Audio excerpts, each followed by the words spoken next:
All of us reach a point in time where we are depleted and need to somehow find a way to reignite the fire within. But how do we spark that flame? Welcome to Reignite Resilience, where we will venture into the heart of the human spirit.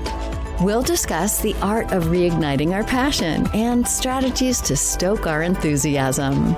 And now, here are your hosts, Natalie Davis and Pamela Cass.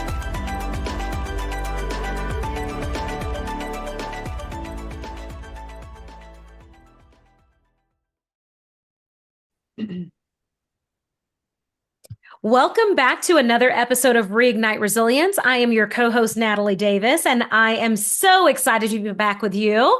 We had a couple of false starts and no at-bats or whatever the sports reference is. Anyways, joining me today is Pam Cass. How are you, Pam? I am absolutely fabulous because it is now a clear blue sky and it is gorgeous out because we have had cloudy, drizzly, cold the last 2 days. Oh, yes. And I am just coming back from Vail for a couple of days, and I was greeted with some very hard, heavy snow that decided to just whip and slap me right in the face. And I thought, oh, Vail, I love you in the summer.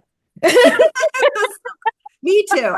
I'm much more of a mountain gal when it is sunny and gorgeous and everything's green and the rivers are running, and that's my kind of mountains. Exactly. Mine as well. I love it. Yes. Well, we have a very special guest joining us today, and I am so excited to dive in. So, Pam, why don't you tell our listeners who's joining us? Okay, so I'm going to try to say the last name and not butcher it because I so respect our guest that it's here today. So today we have Alain Dumonceaux. Perfect. Okay, perfect. All right.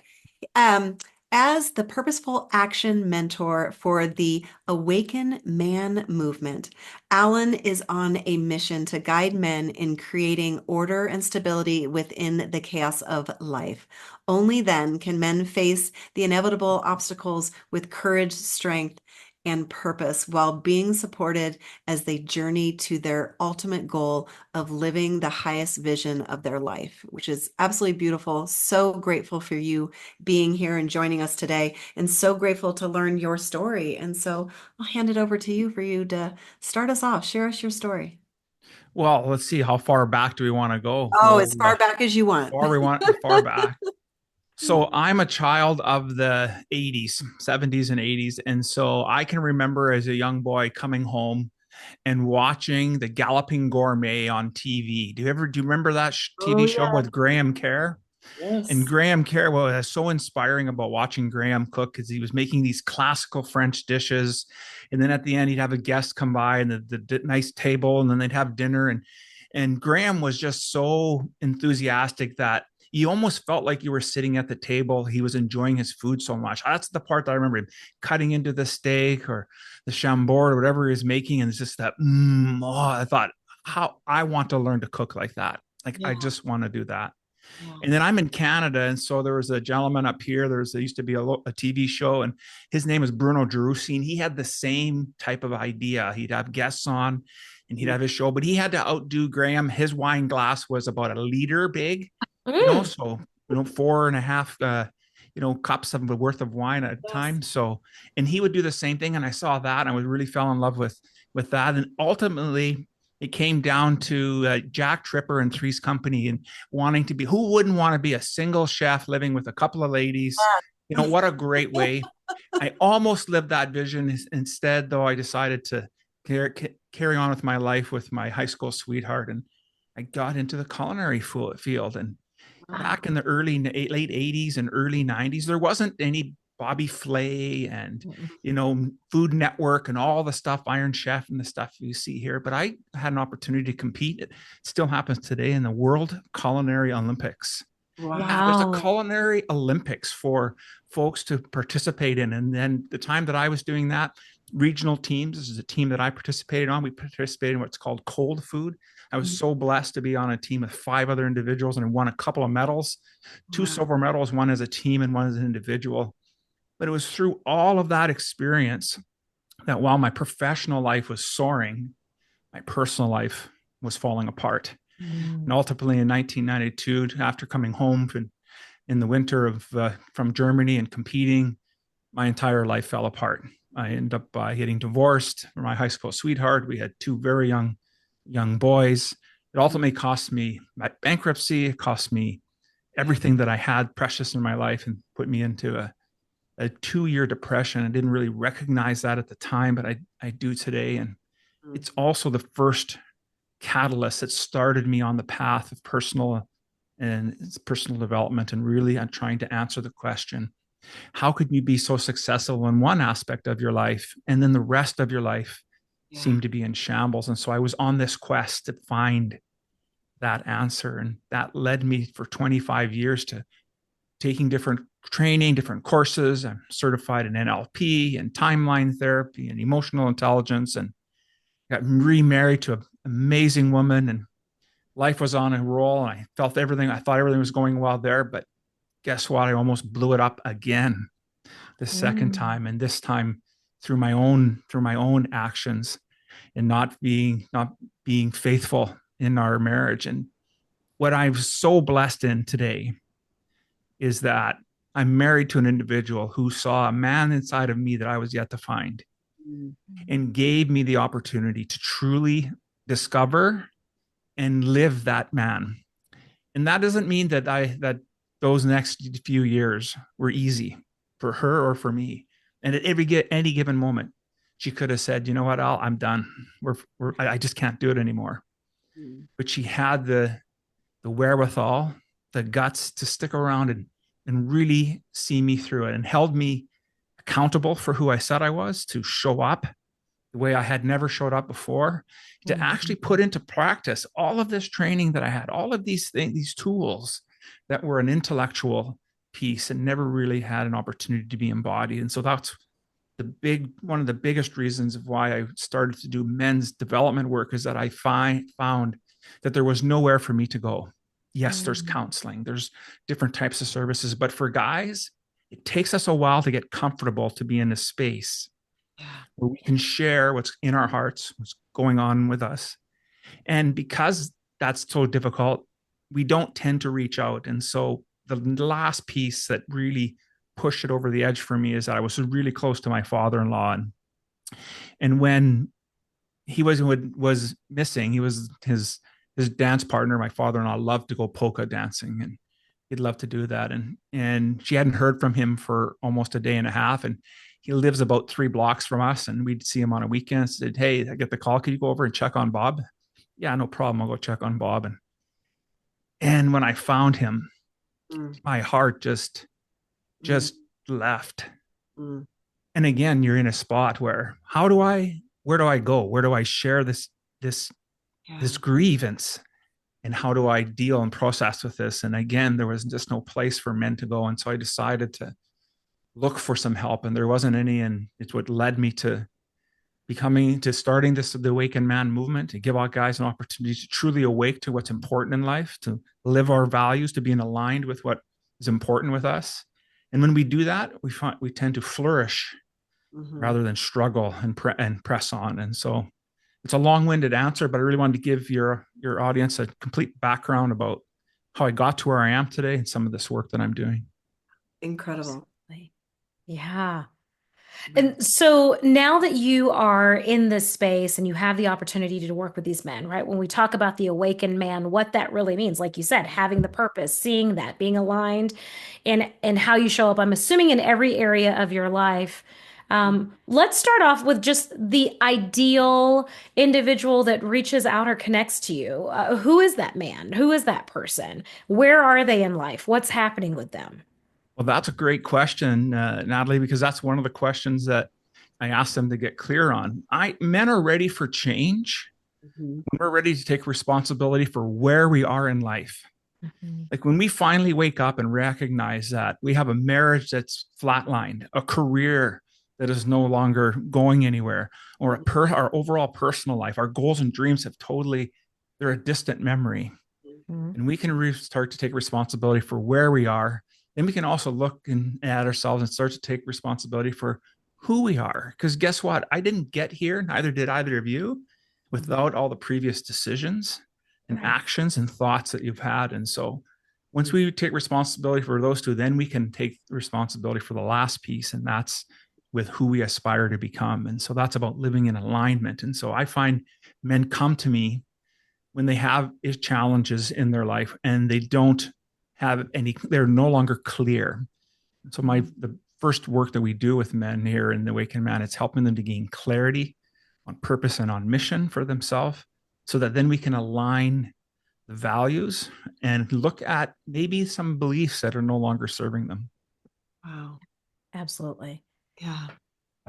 That's incredible. So when we think about the mission and vision, I think that that's something that eludes a lot of people, men and women. And so can you share with us, what are some of those activities? How do you help somebody really identify what that truly is to them? That's a great question. And so one of the things that tools that I use is, we call it an integrity challenge.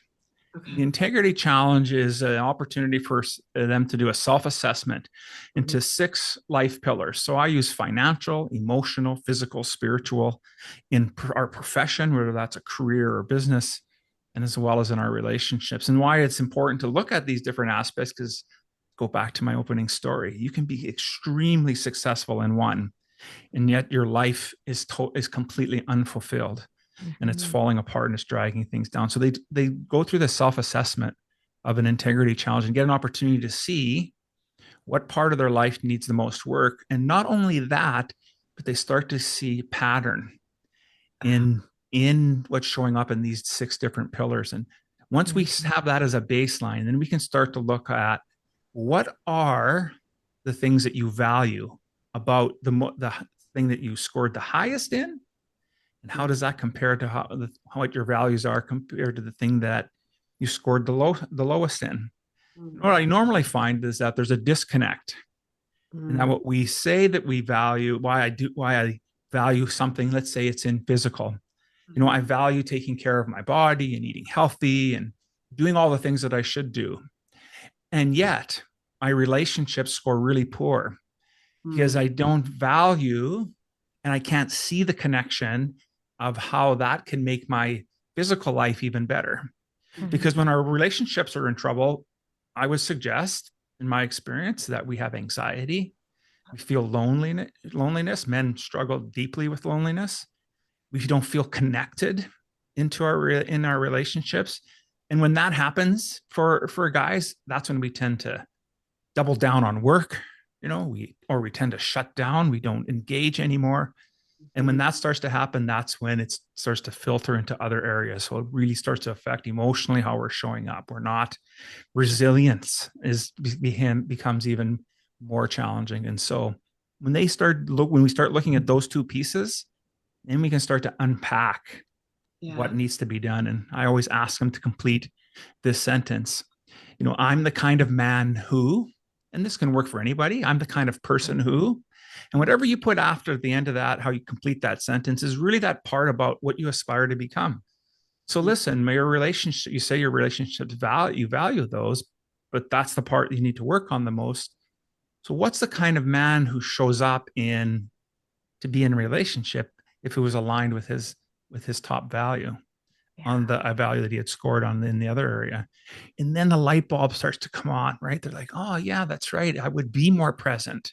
I would be engaged, because physically I have to be present. I have to be at the gym or work out. I have to be present in terms of what I'm doing. I need to have commitment, all those things that show up and that I say is important. I live those. I'm in alignment with that. Yet on this other aspect, I'm not. And so how can we do that? How can we make that happen so that you can become more purposeful?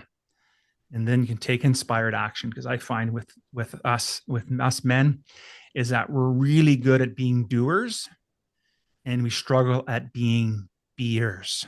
To be present, to be available, to be involved in our lives, not from an action perspective, but from a greater perspective, a bigger perspective. And when guys, that light bulb starts to turn on for guys, they really start to understand that, wow, just a little bit of effort goes so far, for so much further in their relationship. That's beautiful. And so you have the gentleman take that sentence, I'm the type of man who, and you apply that to all 6 of the categories that you walk them through. Is that correct? Correct. Wow. Right. Because in any pillar, it's about aspiring to. So if you're in touch with your emotions, I'm the kind of man who, is aware of his emotions, who responds, with the right, I always say we respond with the right amount of emotion at the right time, in the right context, with the right person. Right. That's a lot of work, right? That is. When you consider that type of a goal. And so what does that challenge me to do? It challenges me to be present. Now, it's going to be messy, man. And we start doing this work, and the guys get, it's really messy, and you can see there's frustration. And so, I'll stay on the relationship side because it tends to be an area that we struggle with. And so I always ask and encourage the guys, don't go out and deal with the biggest thing in your relationship. Go deal with the smaller stuff. Something that is, I love my wife dearly, and I tease her all the time. But she has a habit of just dropping clothes anywhere and everywhere. It's just like, okay, sweetie, like, are you still 5? Can you pick up your bra? Like, does it have to be there? Am I the only one that sees it? Is it? Yeah, I don't know. Like, do I have to? I always think it's a booby trap for me to get to the washroom at night. So I just think she's setting me up for the insurance money. But, but we can kibitz about that. And while it does bother me, it's an easier conversation to have than saying, talking about money. Or talking about, how retirement's going to go. Those are bigger conversations than one that, if you haven't had a really in-depth conversation, it's probably not the first one to do that with. No. Yeah, you don't want to go from 0 to 60 and you got to really learn to practice. And so take on something that's doesn't have as much energy behind it. No matter what the outcome is of it, like whether she picks up her clothes or not, doesn't change the dynamic of our relationship at all. Yeah. But it's an easy way to have a conversation about something and get practice at gaining feedback, paying attention to her body language. Is she, am I really engaging her in this conversation, or is something else happening, so that we can practice as a couple, so we can grow. Right. But I didn't do that kind of stuff before because it was just take it for granted. Yeah. And truth to be told, I was more of a doormat because I just felt that was how I saw my parents' relationship and saw other relationships, that as long as I was a nice guy and just, made sure everything was looked after, there was a roof over our head, there was food on the table, then, who am I to ask for any more? Yeah. Well, we should all ask for everything that we want. It doesn't mean we get it. Yes. But we should ask for everything that we want. Yeah. And let's see where that lands, and let's see where that comes. Yeah. And when we start to do that, then at least my wife knows where I stand on things. Yes. And the way I teach it is about the 5 levels of intimacy. It's really about what we're comfortable with sharing, right? And so a lot of guys are, get stuck into this, in the other's opinion piece, right? That still gives them some safety, right? They can say, well, my buddy Joe says that this is how we should be communicating, or this is what I'm doing this men's work, and Al suggests that we should do this. Yeah, that's great, but they still have an opportunity to step back. Yeah. But if you can turn into, the goal is for them to get into, I feel that this is what is important to me. Yeah. This is what I need in the relationship. And I would suggest that, in the most part, I think women are better at doing that, asking. Maybe clarity also is work. There's work to be done there, but they're better at least asking. And whereas guys, we tend to think that if we're nice guys, then you know what, then I'll have a better relationship, happy wife, happy life. I struggle with that. Both of us should be happy. Yeah. We shouldn't be hiding things that are important to us, because it doesn't grow the relationship. We don't grow. And I think in the end, if you were to ask my wife, she would say she respects me more today than she did before. because we have these conversations now. We're willing to get it messy about something that's going on in our life and that's affecting both of us. And so it's a journey. It's one that, I haven't felt so alive as I have in these last 5 years of doing this work and getting on podcasts to talk about it, because I think it's so important that we still need men to show up and provide for our families, take care of our families, but our families are also asking us to be present.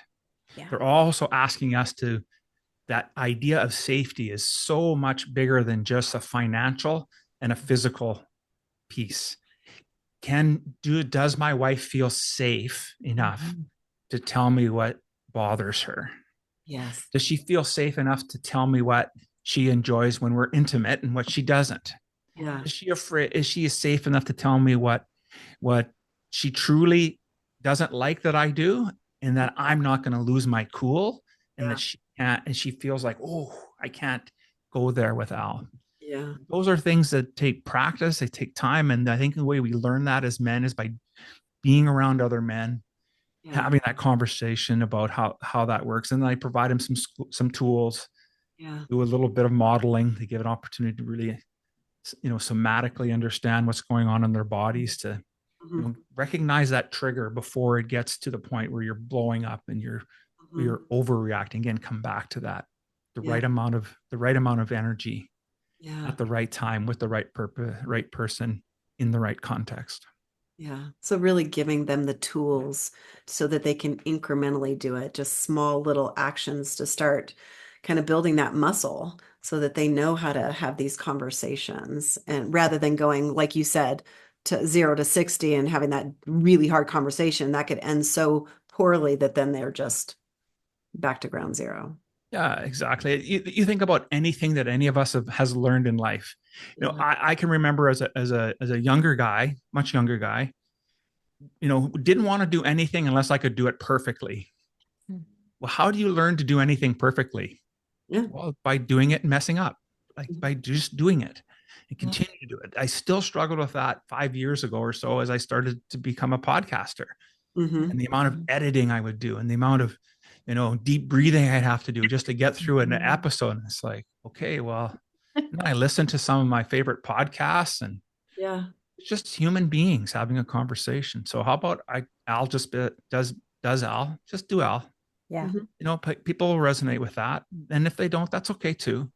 To take away the idea and vision, I think that's what blocks many of us from really living our true mission and vision, is that we have an idea that it should be a certain way. And then we don't allow God, universe, whatever you want to call it for yourself, to come in and mold it with us, mold it through us.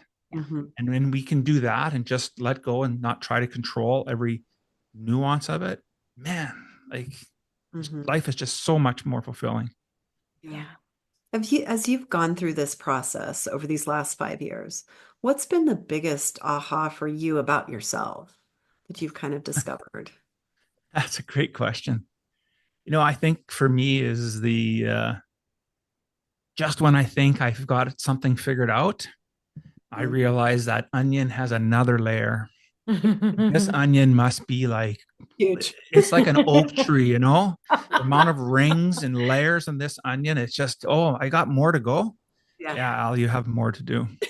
But it's a different piece. I remember, during the darkest times of my life, I was in some counseling, and I had an amazing counselor. She was just unbelievable. And she talked to me about, because I had married my high school sweetheart, and we were supposed to, have matching headstones, and have, we'd have, matching, cups on the bed, with our Alka-Seltzer, whatever it is we're going to need in old age and all that stuff. Right. Like that's how we were going to go. And that didn't happen.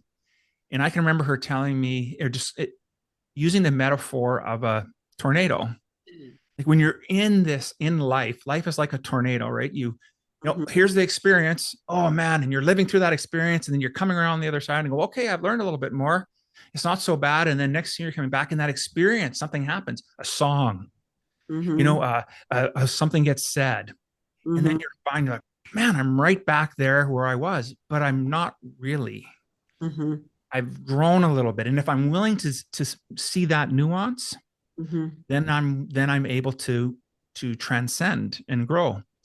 And so I used that metaphor and changed it. So one of the programs I offer is called the Hero's Journey or the Hero's Quest. And it truly is about us being on a quest. The idea of the quest is that life is great. Yeah. Something happens to us. It takes us to that dark place. The decisions we've made, the conversations that we've had or didn't happen. So now we're in this place and we have to learn. And ultimately we find the mentor. Mm-hmm. You know, and the mentor challenges us to learn and to do something and to grow. And then we learn and we grow and we conquer. Mm-hmm. And we come back and we take that lesson back to life, back to our life, back to our home life. And then the cycle starts all over again. Mm-hmm. And so I love the idea and the metaphor of the hero's quest is because we're constantly in a quest. Like I talked about the 6 pillars, each of those are a quest. And within them, there are hundreds of quests. Mm-hmm. But if we don't have the skills to recognize when we're in the pit, to recognize that we need help, there's the mentor who just showed up, and that to take that, be willing to take that advice and to start to do something with it. To see, here's the challenge, gets me to practice. Great, I get to practice this skill that I don't have, except I'm looking, when you're first in, you're like, I don't really want to practice this skill. This really bugs me. Yeah. But we get to practice that, and then we get better, a little bit better, a little bit better. And then next thing you know, if you take time to really reflect about life, then you start to recognize, hey, actually wasn't too bad. I handled that pretty good, because before I just would have slammed the door and walked out. Yeah. But today I was able to stay. I could feel the tension. I could feel the pressure, but I was able to stay engaged. Mm-hmm. And when you start to get to that point, then we see the wisdom in our work. We see that it's starting to come through, and it's that bit of that first part of that journey is a challenge for guys. That's why in the program, the Hero's Quest, I have numerous check-ins in the early days to make sure that they're on point, stay through it, because that's when they're going to be challenged the most. Yeah. I'm not seeing anything happen now. Like, I don't know if this is really working. Yeah. Okay, buddy. Well, if you're 40 pounds overweight, it didn't happen yesterday. Mm-hmm. Yes. Right. So you're not losing 40 pounds tomorrow. Right. Right. So what was the plan? How are you living in alignment with what you said you valued? Is the plan too rigid? Is it, what do we need to adjust? And then, to give them that confidence and to give them the opportunity to keep moving just a little bit forward, just a little bit, one step at a time. Yeah. Wow. Well, and I think that it all comes back to what you mentioned in the relationship pillar. Just that one pillar was having the conversations. The other pillars all give us the opportunity to have that self-reflective piece, right? We should still have the conversations about our health, what we think about in terms of our career or our profession, because oftentimes we pick up the narrative of the people around us as our own. And then 40 years into this fabulous journey, we're like, this sucks. This is not mine. Somebody else. Yes, because how did I end up in this place where you don't feel fulfilled in whatever pillar that may be? Yeah. And so if you can ask that question of yourself, like the type of person who, and like fill in the blank, right? Like who am I? The other example that you brought up was the emotional piece. And that's one of my pillars that I'm currently working through, because if I were to answer it, it's like, I'm the type of person that will deal with my emotions someday. And so that's not a healthy space to be. I'm aware and I'm working through it, but I at least am aware of it. Right. And, I don't wish that onto anyone that's listening, because what you'll get is opportunities to check in with your emotions. And so so these are the things, it's the self-reflection, like, how am I showing up for me? Who am I aspiring to be? Fill in the area of life, and then truly like embracing that. I think it's huge. So I know that you said that you're doing this body of work with men, but I think all of our listeners can have that takeaway.